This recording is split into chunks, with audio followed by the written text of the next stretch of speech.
अपनी गलतियों से सीखो। नमस्कार दोस्तों, आप सभी का स्वागत है हमारे YouTube चैनल चेतना स्टोरी में।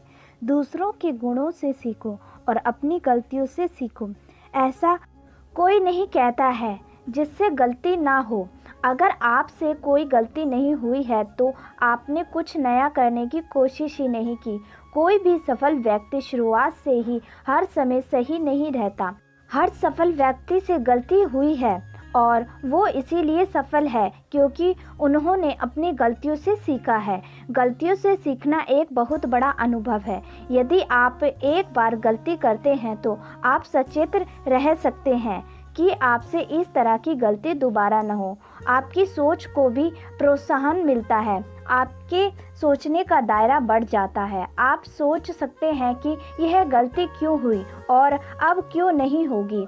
एक व्यक्ति जिसने जीवन में बहुत गलतियां की और इस बात का उसे बहुत दुख था कि वह अपनी गलतियों के कारण कभी सफल नहीं हो पाया। जब वो मंदिर से घर की तरफ जा रहा था तो उसे एक साधु मिला। साधु ने उसके चेहरे की परेशानी देखी और वह उसे रोकते हुए बोला, तुम क्यों परेशान हो? उस आदमी ने साधु महाराज को सब कुछ बता दिया। साधु बोले, इसका एक ही उपाय है। वह निराशा हाथ लेकर गया। साधु के पास एक ही उपाय था।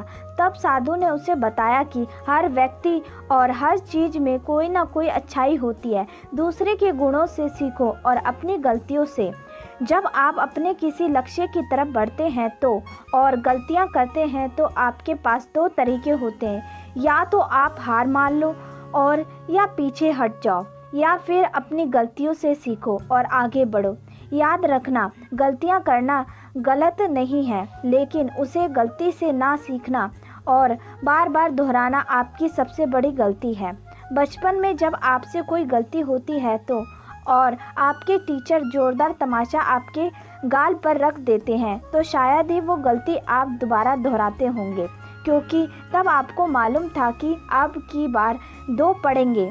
गलतियों से सीखने से आपको अपनी कमियों का पता चलता है और जब आप अपनी कमियों का पता लगा लेते हैं तो आप उन्हें दूर भी कर लेते हैं। दोस्तों, आपको हमारी ये जानकारी कैसी लगी प्लीज़ कमेंट कर ज़रूर बताएं और आपका बहुत बहुत धन्यवाद हमारी ये जानकारी सुनने के लिए। फिर मिलते हैं आपको नई जानकारी के साथ, तब तक के लिए राधे राधे।